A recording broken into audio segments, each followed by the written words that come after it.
نحمده ونصلي على رسوله الكريم أما بعد أعوذ بالله من الشيطان الرجيم بسم الله الرحمن الرحيم رب اشرح لي صدري ويسر لي أمري واحلل عقدة من لساني يفقه قولي اللهم انفعنا بما علمتنا وعلمنا ما ينفعنا وزدنا علما آمين يا رب العالمين. السلام علیکم ورحمۃ اللہ وبرکاتہ.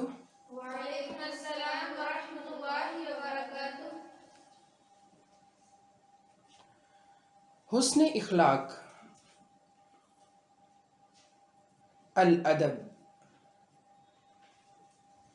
قال اللہ تعالی یا ایہا الذین آمنوا لا تقدموا بین یدی اللہ ورسولہ واتقوا اللہ ان اللہ سمیع علیم. اللہ تعالیٰ کا ارشاد ہے، اے ایمان والو، اللہ اور اس کے رسول صلی اللہ علیہ وسلم سے آگے نہ بڑھو اور اللہ سے ڈرتے رہا کرو، یقیناً اللہ سننے والا اور جاننے والا ہے. سورہ بنی اسرائیل آیت نمبر 24 میں اللہ تعالیٰ فرماتے ہیں وَاخْفِضْ لَهُمَا جَنَاحَ الذُّلِّ مِنَ الرَّحْمَةِ وَقُلْ رَبِّ ارْحَمْهُمَا كَمَا رَبَّيَانِي صَغِيرًا. اور ان کے سامنے شفقت سے عاجزی کے ساتھ جھکے رہو اور یہ دعا کرتے رہو، اے میرے رب، جس طرح انہوں نے مجھے بچپن میں پالا ہے تو بھی ان پر رحم فرما.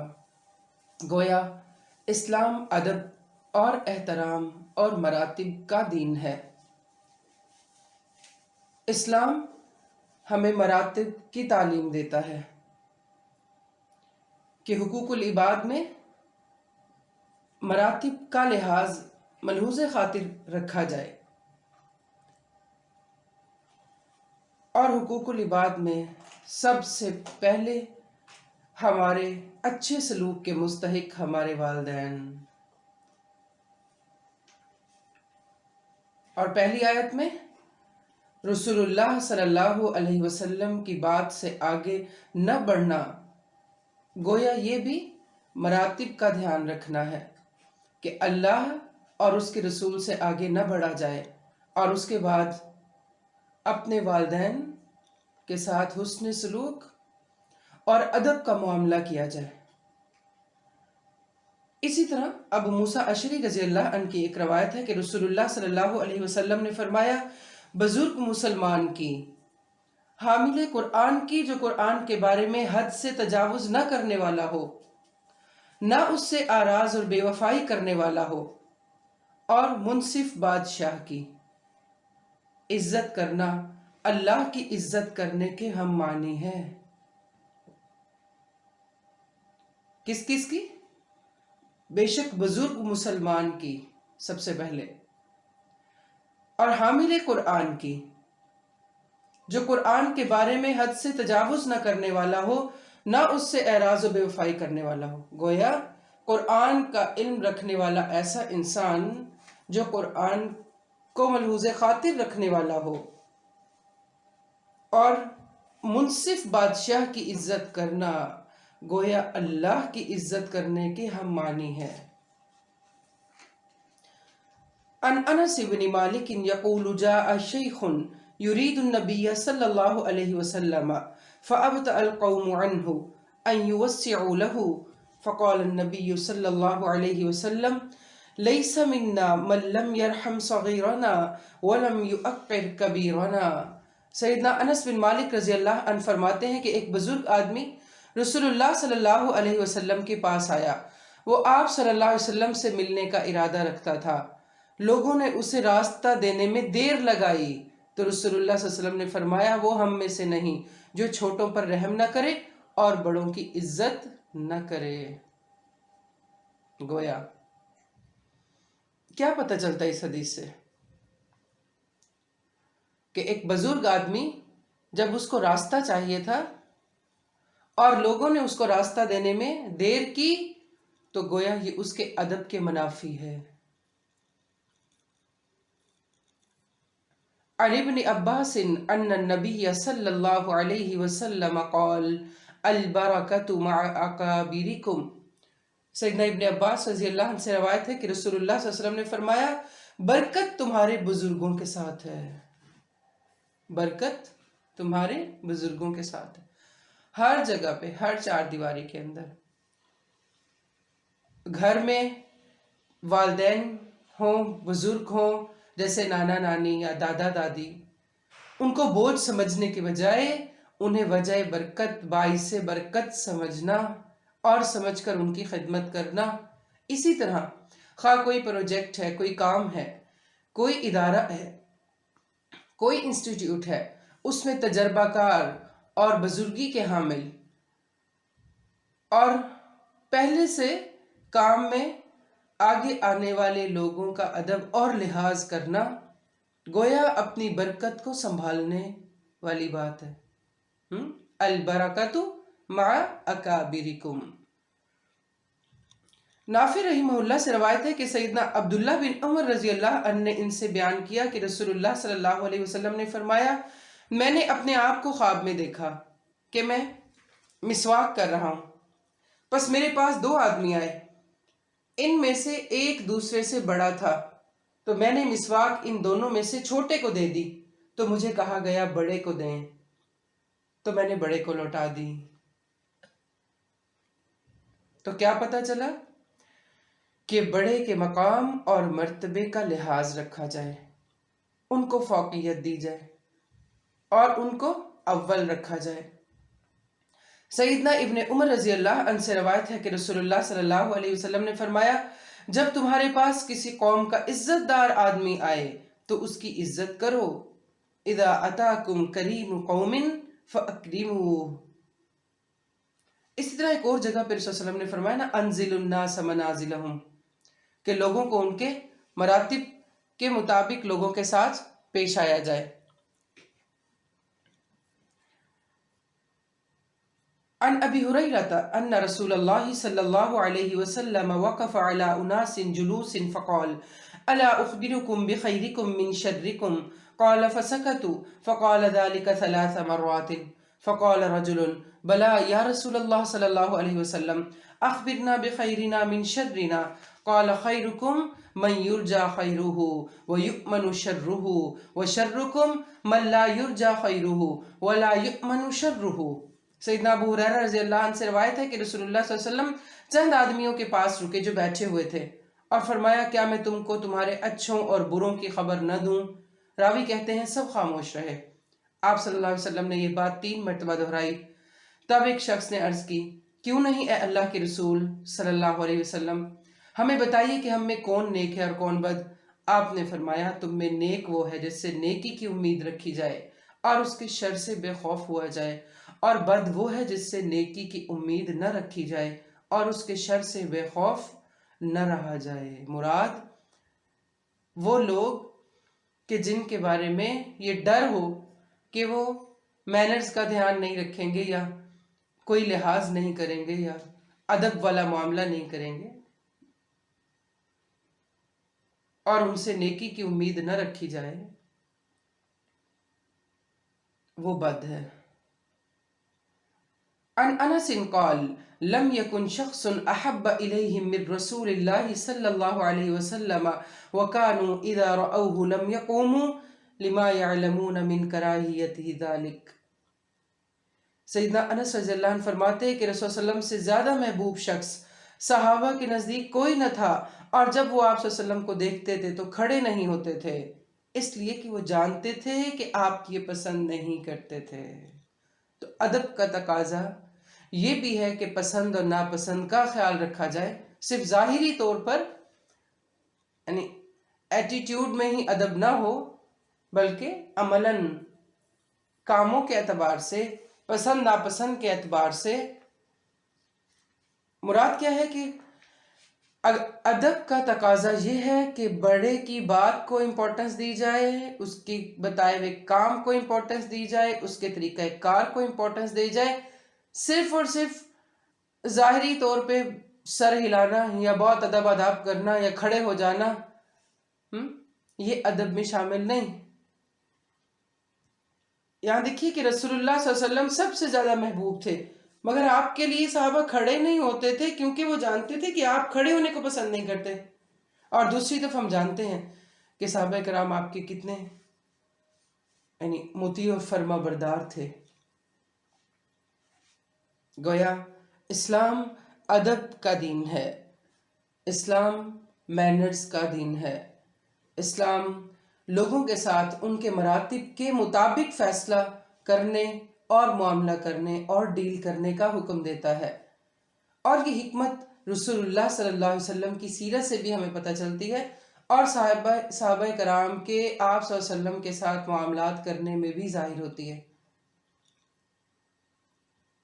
پھر دوسری طرف آپ دیکھیے کہ سب سے زیادہ سب سے پہلے ادب اور احترام کا جو حق ہے وہ اللہ سبحانہ و تعالیٰ کا ہے، اس کے بعد رسول اللہ صلی اللہ علیہ وسلم کا کہ ان کی بات اور ان کے احکامات سے آگے نہ بڑھا جائے، اس کے بعد اس زمین پر جو آپ کو لانے کا سبب بنے، جو زندگی دینے کی وجہ بنے، جن کے ذریعے اللہ نے آپ کو یہ ساری مراعات دیں، پیرنٹس، اور اس کے بعد پھر استاد، اور خاص طور پہ وہ استاد جنہوں نے آپ کو قرآن کی تعلیم دی، حامل قرآن، اور پھر بزرگ ہستیاں بھی، اور ساتھ عادل حکمران، منصف حکمران، اور اس کے بعد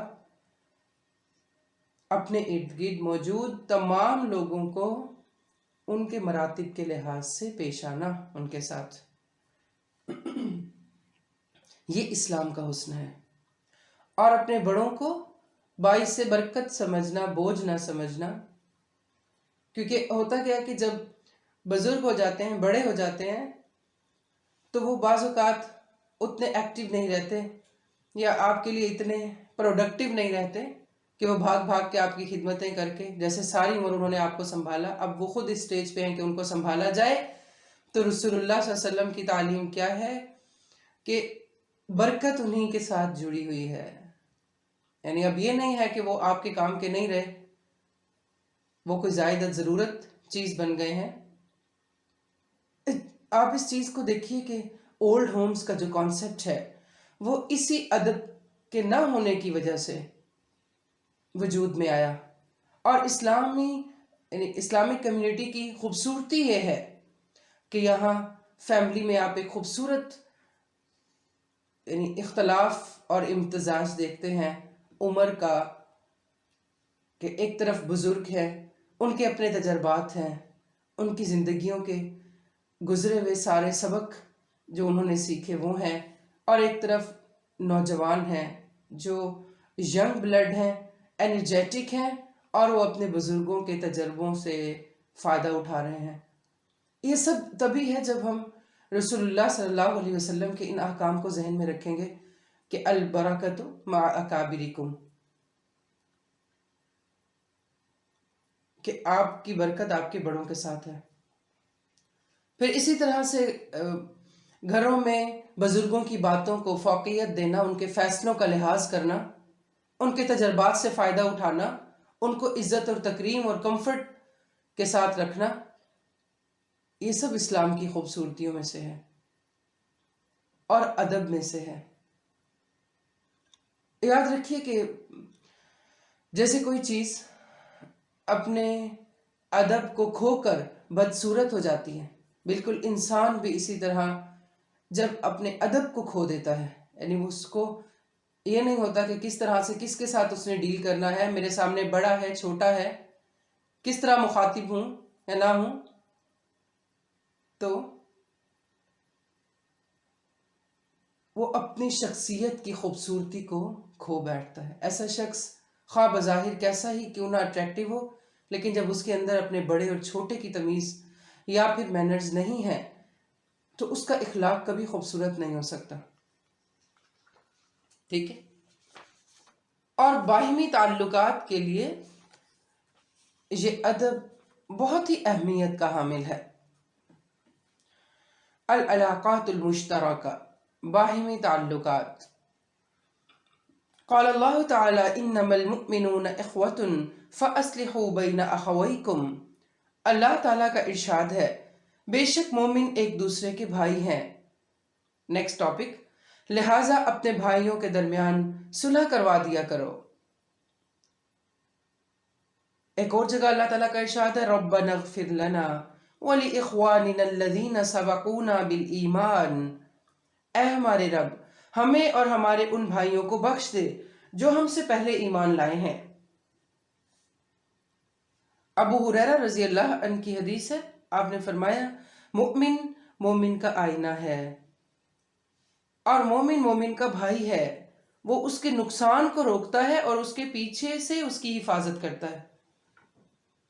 اسلام کس طرح کے باہمی تعلقات کی تلقین کرتا ہے؟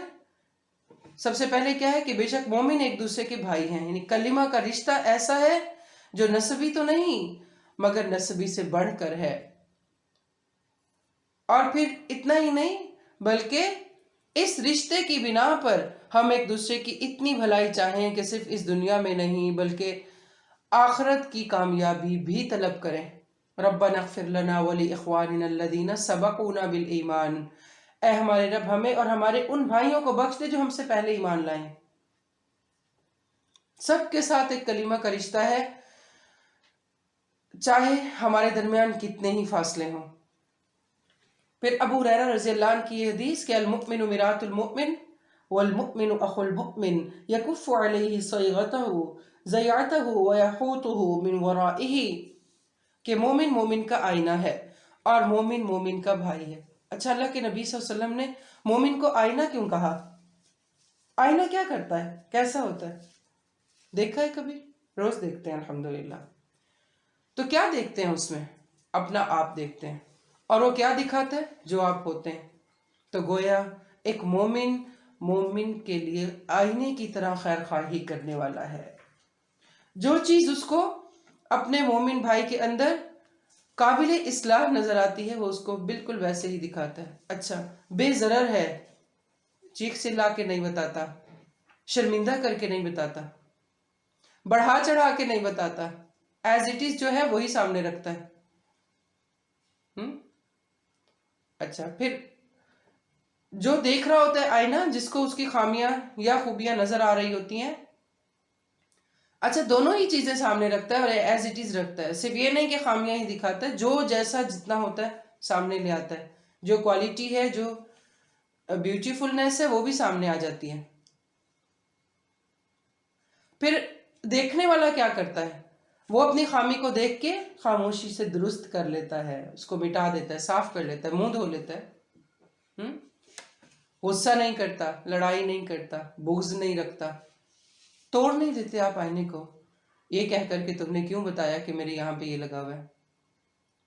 پھر وہ کیا فرمایا رسول صلی اللہ علیہ وسلم نے؟ والمؤمن اخو المؤمن یکف علیہ ضیعتہ، بہت ہی امپورٹنٹ بات ہے، مومن مومن کا بھائی ہے، وہ اس کے نقصان کو روکتا ہے۔ نقصان کو روکتے کیسے ہیں آپ کسی کو بھائی سمجھ کر؟ جب اپنا نقصان سمجھتے ہیں آپ، یعنی اس کا جو نقصان ہے نا وہ میرا نقصان ہے، خواہ وہ اس کے دین کا ہے خواہ وہ اس کی دنیا کا ہے۔ روکیں گے کب آپ؟ جب آپ اس کو اپنے نقصان کی طرح دیکھیں گے اور اس کے پیچھے سے اس کی حفاظت کرتا ہے۔ جیسے ہمیں پسند نہیں ہے کہ ہمارا کوئی نقصان ہو، ہمارا جان مال عزت ہر چیز محفوظ رہے، حفاظت میں رہے، اسی طرح ایک مومن بھائی اپنے مومن بھائی کے لیے حفاظت کے لیے حریص ہوتا ہے۔ تو گویا مومن کی تعریف جو رسول اللہ صلی اللہ علیہ وسلم نے کی، آپ دیکھیے کہ آپ نے جو کوالٹیز بتائیں ہیں اس کا جو تعارف دیتے ہوئے کہا آپ نے، جیسے ایک جگہ پہ ہے نا المؤمن، مومن وہ ہے، المسلم مسلم وہ ہے کہ جس کے ہاتھ اور زبان سے دوسرے مسلمان محفوظ رہیں۔ ایک سٹیپ تو یہ ہے، مگر مومن کی جو بات کرتے ہیں اللہ تعالیٰ قرآن پاک میں، انما المؤمنون اخوۃ مسلمون نہیں ہے کہ ایمان کے جو اچھے درجے پہ ہیں وہ بھائی بھائی بن کے رہتے ہیں، ٹھیک ہے؟ اور جو مسلمان ہیں ان کے بارے میں کہا گیا کہ وہ اچھے مسلمان وہ ہیں جو اپنے ہاتھ اور زبان سے دوسروں کو تکلیف نہیں دیتے۔ ذرا اس کی ڈیپتھ میں جا کے اس کنیکشن کو سوچئے تو کہ مومنین اللہ کی نظر میں کیسے ہیں، وہ بھائیوں کی طرح ہیں، تو اپنے بھائیوں کے درمیان وہ صلح صفائی کو پسند کرتے ہیں۔ اور کس طرح کے ہیں؟ ربنا اغفر لنا ولاخواننا الذین سبقونا بالایمان، جن کو دیکھا نہیں، جن سے ملے نہیں، جو پہلے گزر گئے، ان کو بھی اپنی دعا میں یاد رکھتے ہیں۔ اتنے دل کشادہ ہیں، اتنے خیر خواہی سے بھرے میں۔ اور پھر یہ کہ مومن مومن کا آئینہ ہے۔ تعارف میں یہ ساری چیزیں شامل ہیں کہ ایک مومن اللہ کے نبی صلی اللہ علیہ وسلم کی نظر میں کیسا ہوگا، صحابہ کرام کس طرح کے مومن ہوتے تھے، اور جب کوئی صحابی ایمان قبول کرنے کے بعد رسول صلی اللہ علیہ وسلم کی تربیت میں آتے تو ان کے اندر کیا کوالٹیز ہوتی تھیں کہ وہ اپنے دوسرے مومن بھائیوں کے ساتھ کس طرح سے مل کے رہتے تھے، ایک آئینے کی طرح رہتے تھے۔ پھر ان کے نقصان کو روکنا اور ان کے پیچھے سے ان کی حفاظت کرنا۔ ایک تو یہ کہ آپ سامنے والے کو محبت کا، پیار کا، خیرخواہی کا، حفاظت کا، عزت کا، رسپیکٹ کا انداز دے رہے ہیں، کیونکہ وہ آپ کے سامنے وہ دیکھ رہے ہیں کہ آپ اس کے لیے کتنے پیسفل ہیں۔ ایک یہ ہے کہ وہ دیکھ بھی نہیں رہا، وہ آپ کو ریٹرن میں کوئی اسمائل، کوئی کچھ بھی نہیں دے سکتا، اس کی ایبسنس میں آپ اسے پروٹیکٹ کر رہے ہیں۔ اچھا، یہاں پہ جو رسول صلی اللہ علیہ وسلم نے بات کی نا، بڑے کمپریہنسو ورڈز ہیں، آپ دیکھیں اس کے پیچھے سے اس کی حفاظت کرتا ہے۔ یہاں پہ نہ مال کا ذکر ہے، نہ کسی اور چیز کا ذکر ہے، کمپریہنسولی وہ اسے پروٹیکٹ کرتا ہے ہر مشکل سے۔ یعنی اگر اس کی عزت پہ حملہ ہو تو حفاظت کرتا ہے، مال پہ ہو تو حفاظت کرتا ہے، کسی بھی طرح سے اس کے دین دنیا کی حفاظت کرنے والا ہے، اپنے مومن بھائی کے لیے خیر خواہ ہے۔ عن ابی ایوب الانصاری ان رسول اللہ صلی اللہ علیہ وسلم قال لا يحل لرجل ان يهجر اخاه فوق 3 ليال يلتقيان فيعرض هذا ويعرض هذا وخيرهما الذي يبدأ بالسلام۔ سیدنا ابو ایوب انصاری رضی اللہ عنہ سے روایت ہے کہ رسول اللہ صلی اللہ علیہ وسلم نے فرمایا، کسی شخص کے لیے جائز نہیں کہ اپنے کسی بھائی سے 3 دن سے زیادہ کے لیے ملاقات چھوڑ دے، اس طرح کہ جب دونوں کا سامنا ہو جائے تو یہ بھی منہ پھیر لے، وہ بھی منہ پھیر لے، اور ان دونوں میں بہتر وہ ہے جو سلام میں پہل کرے، جو سلام میں پہل کرے۔ تو اسلام میں کسی بھی مومن بھائی کو 3 دن سے زیادہ قطع تعلقی اور قطع کلامی کیے رکھنا پسندیدہ نہیں، الاؤ ہی نہیں، اور وہ بھی اس طرح کہ جب دونوں کا آمنا سامنا ہو جائے تو منہ پھیر لے۔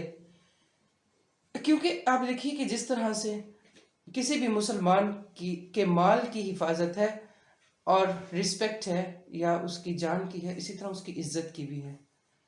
کسی کے منہ پہ جا کے جب آپ اس سے بات نہیں کرتے، کترا کے نکل جاتے ہیں، تو اس کا مطلب کیا ہوتا ہے کہ آپ اسے اگنور کر رہے ہیں۔ اور رسول اللہ صلی اللہ علیہ وسلم کے صحابہ کرام ایسے نہیں تھے۔ سب سے زیادہ بہترین اسلام تو انہوں نے قبول کیا نا، اور یعنی قابل عمل کہ جن کی اقتداء کی جائے، وہ تو صحابہ کرام تھے جو ہم سب کے لیے رول ماڈل۔ تو آپ نے یہ پسند ہی نہیں کیا کہ جب دونوں کا آمنا سامنا ہو تو دونوں ایک دوسرے سے منہ پھیریں، اور پھر کیا کہا، دونوں میں سے بہتر وہ ہے جو سلام میں پہل کر لے۔ یعنی سلام میں پہل کرنا کیا ہے؟ سامنے والے کو یہ محسوس کرانا کہ مجھے اپنی انا سے زیادہ آپ کے ساتھ تعلق یا آپ کا احترام یا ہمارا ریلیشن شپ عزیز ہے، تو میں آگے بڑھ جاتا ہوں، میں پہل کر لیتا ہوں۔ یعنی تکلیف تو 2 طرفہ ہوتی ہے نا، جب آپ کے درمیان کچھ ہوتا ہے تو آپ غلطی پہ ہے یا نہیں ہے، دونوں صورتوں میں بہرحال ایک جو کلیش چل رہا ہے اس کی فیل، وہ ایک تکلیف دہ ہے، وہ تو دونوں طرف ہے۔ لیکن جو ہمت کر کے پہل کر لے، گویا اس نے اپنی عزت پر آپ کی عزت کو یا آپ کے تعلق کو ترجیح دی، اور یہ وہی کر سکتا ہے جو اللہ کے لیے کرے۔ کیونکہ سب سے زیادہ پیاری کیا ہوتی ہے ہم سب کو؟ ہماری عزت، انا۔ پھر ابو دردہ رضی اللہ عنہ کی ایک حدیث ہے، رسول اللہ صلی اللہ علیہ وسلم نے فرمایا، کیا میں تم کو بتا دوں وہ بات جو روزے، نماز اور صدقہ کرنے سے بہتر ہے؟ انہوں نے کہا، کیوں نہیں ہے اللہ کے رسول؟ آپ صلی اللہ علیہ وسلم نے فرمایا، آپس میں صلح کراؤ، آپس کا فساد مونڈ دینے والا ہے۔ گویا روزے، نماز اور صدقات سے بہتر، یعنی یہاں فرائض کی بات نہیں ہو رہی، فرائض تو بہرحال فرض ہیں، وہ تو کرنے ہی ہیں، لیکن اگر دل خراب کر کے اور توڑ کے ہم حقوق اللہ پورے کرنے کی کوشش کر رہے ہیں، اور دوسری طرف فساد میں شامل ہیں، تو بہرحال حقوق العباد، حقوق اللہ سے ساقط نہیں ہوتے۔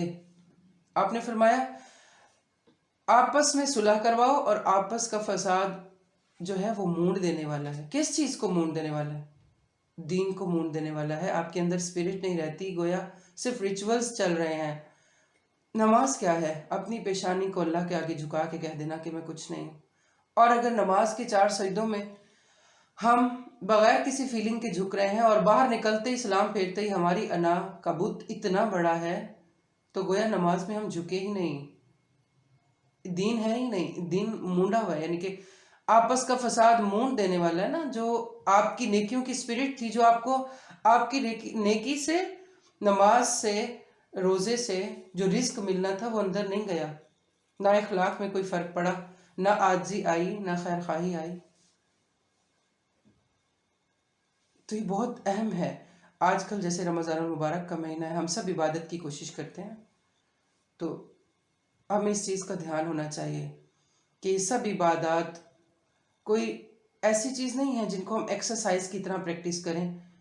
یہ دل سے کرنے والی، اللہ کے آگے جھکنے والی، جو خالق کے آگے جھک جاتا ہے وہ مخلوق کے لیے کبھی برا دل نہیں پال سکتا، اور جو خالق کو اپنا کہہ کر اس سے محبت کا دعویٰ کرنے کے باوجود اس کی مخلوق کے لیے فیئر نہیں ہے، تو اس کو اپنے دعوے میں غور کرنا چاہیے، کیونکہ مخلوق کیا ہے؟ اللہ کا کنبہ ہے۔ آپ اس کے ساتھ دشمنی پال کے، فساد پال کے، اس کے خالق کے ساتھ وفاق کے دعوے کرتے ہیں، تو یہ قابل غور عمل ہے۔ پھر آپ نے فرمایا آپس میں صلح کروا دو، اور آپس کا فساد مونڈ دینے والا ہے۔ تو صلح کروا دینا جو ہے وہ کیا ہے؟ کہ دو لوگوں کی اگر آپس میں کوئی ایسے کلیشز ہیں جن سے ان کے دل برے ہیں، یہ کون کر سکتا ہے؟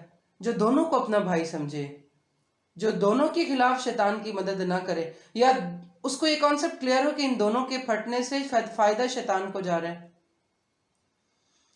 یا پھر دونوں کے ساتھ اس کی خیر خواہی ایسی ہو کہ یہ دونوں اگر آپس میں ایسے رہیں گے تو ان کے اعمال قبول نہیں ہوں گے، یا یہ سب ہو نہیں سکتا جب تک آپ صرف اللہ کے لیے حقوق العباد پورے نہ کرنے والے ہوں، یا لوگوں کے درمیان صرف اللہ کی خاطر نہ چلنے پھرنے والے ہوں۔ وہ حدیث یاد کیجیے جس میں رسول اللہ صلی اللہ علیہ وسلم نے فرمایا کس کا ایمان مکمل ہوا؟ 4 باتیں آپ نے کی تھیں، جو اللہ کے لیے محبت کرے، اللہ کے لیے بغض رکھے، اللہ کے لیے دے اور اللہ کے لیے روکے۔ تو ایک مومن سیلفش نہیں ہو سکتا، 2 لڑے ہوئے ہیں تو چلو میرا فائدہ ہے، یہاں سے میرے کوئی نمبر بن گئے، یا مجھے کیا، دونوں جو آپس میں کرتے رہے، نہیں، نہ وہ ان سے اعراض برت رہا ہے۔ اعراض بھی نہیں برت سکتے آپ کہ اپنا معاملہ ہے، ان کا جو مرضی کریں، ہمیں کیا، نہیں۔ رسول اللہ صلی اللہ علیہ وسلم نے فرمایا نا، مومن ایک جسم کی مانند ہیں، اگر جسم کے ایک حصے کو تکلیف پہنچتی ہے تو سارا جسم بخار میں مبتلا ہو جاتا ہے۔ اللہ اکبر۔ صحابہ کرام کو اتنی برکتیں کیسے نصیب ہوئیں؟ دین نے اتنی ترقی کیسے پالی؟ 313 کیسے غالب آ گئے بدر میں؟ انہی خیر خواہیوں کے نتیجے میں۔ ابو موسیٰ اشعری رضی اللہ عنہ کی ایک حدیث ہے، رسول اللہ صلی اللہ علیہ وسلم سے روایت کرتے ہیں، ایک مومن دوسرے مومن کے لیے ایک عمارت کی مانند ہے جس کا ایک حصہ دوسرے کو مضبوط کرتا ہے، اور آپ صلی اللہ علیہ وسلم نے اپنی ایک ہاتھ کی انگلیوں کو دوسرے ہاتھ کی انگلیوں میں ڈال دیا۔ ڈالے ذرا، کیسے مضبوطی کا احساس ہوتا ہے؟ ایک ہاتھ کو آپ جتنا مرضی کر لیں پاورفل، بہرحال وہ ایک ہی رہتا ہے۔ جب ایک ہاتھ کی ساری انگلیاں دوسرے ہاتھوں میں چلی جاتی ہیں تو کیسے دونوں ایک دوسرے کو سٹرونگ کرتے ہیں؟ پھر آپ اس کے اوپر کوئی بڑا سا وزن بھی ڈالیں تو اٹھا لیں گے۔ ایک ہاتھ سے آپ کتنا ویٹ اٹھا لیتے ہیں؟ جس دن ہم اس چیز کو سمجھنے لگ جائیں کہ ایک مومن دوسرے مومن کے لیے ایک عمارت کی مانند ہے، یعنی ایک دیوار ہے نا جیسے اس میں اینٹیں، ہر اینٹ دوسرے کو مضبوط کر رہی ہے، ہم ایک دوسرے کی کمزوری کی وجہ نہ بنے بلکہ مضبوطی کی وجہ بنے۔ رسول اللہ صلی اللہ علیہ وسلم کے الفاظ ہمیں یہ سکھاتے ہیں۔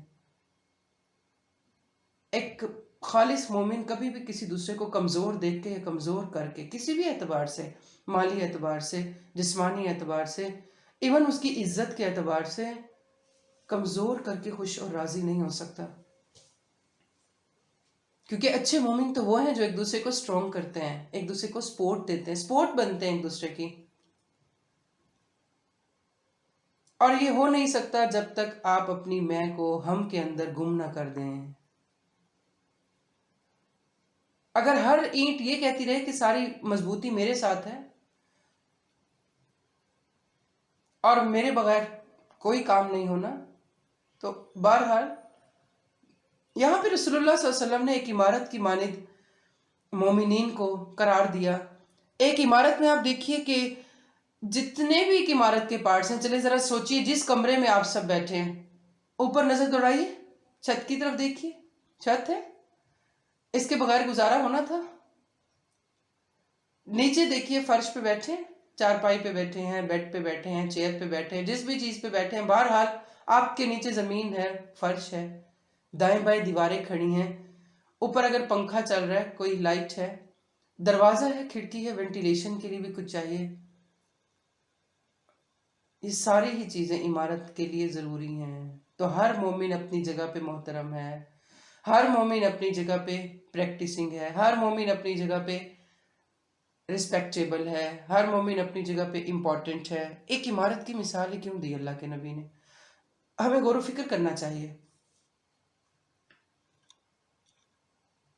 گویا ایک عمارت کے اندر جتنی اینٹیں یا جتنی چیزیں کام آ رہی ہیں، وہ سب کی سب اس عمارت کو مضبوط کرنے کا حصہ بنی ہوئی ہیں. اسی طرح ہر مومن کا کام، ہر مومن کا ایمان، ہر مومن کا اخلاق، ہر مومن کے طور طریقے، ہر مومن کی ڈیلنگ اسلام کی عمارت کو کمزور کرنے والی نہ ہو بلکہ مضبوط کرنے والی ہو. وہ دیکھے کہ میں کیا رول پلے کر رہا ہوں اپنی اس عمارت کے لیے، اپنی اس بلڈنگ کے لیے.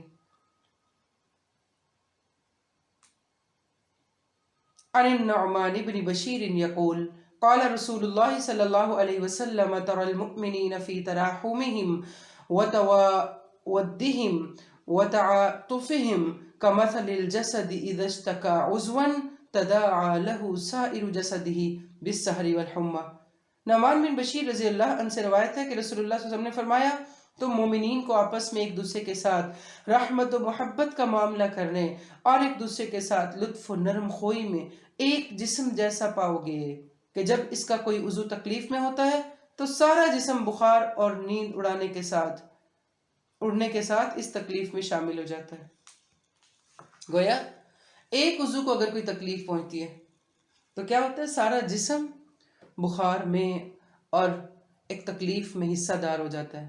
یعنی کبھی ایسا ہوتا ہے نا کہ آپ کو کوئی ایک جگہ پہ چوٹ لگی، اس کی وجہ سے آپ کو ٹمپریچر ہو گیا، پوری باڈی کو ہو گیا، رات کو نیند نہیں آ رہی، آنکھیں سونے سے انکاری ہیں، دماغ کو سکون نہیں، حالانکہ کیا ہے؟ بس پیٹ میں درد ہے. تو ایک جسم کی مثال دی رسول اللہ صلی اللہ علیہ وسلم نے. ایک جسم کی مثال میں آپ سوچئے نا، اگر کوئی انسان پورا ہو، مکمل ہو، اس کا ایک حصہ عضو کا نہ ہو، ایک ہاتھ نہ ہو تو جسم کیسا لگے گا؟ ایک آنکھ، ایک کان، سوچئے. اللہ اکبر. ایک جسم کی مثال اسی لیے دی کہ سارے کے سارے جسم کی خوبصورتی اور آسانی سارے ہی اعضاء کے ساتھ ہے. کسی دن ایسا ہونا کہ پاؤں پہ چوٹ لگ جائے تو آپ کو ایک پاؤں کو بچا کے چلنا پڑے تو کیسی فیلنگز آتی ہیں کہ عام دنوں میں تو کبھی سوچا ہی نہیں تھا کہ ایک پاؤں کو اگر زمین پہ نہ رکھوں گی تو کیا فرق پڑے گا. کل جسد الواحد، ایک جسم کی مانند ہے مومن. بہت ہی زیادہ غور فکر کرنے کا مقام ہے کہ ہمارا معاملہ مومنین کے ساتھ کیسا ہے. اللہ تعالی ہمیں صحیح مومن بننے کی توفیق دے. ربنا تقبل منا انك انت السميع العليم وتب علينا انك انت التواب الرحيم. آمین یا رب العالمین. السلام علیکم ورحمۃ اللہ وبرکاتہ.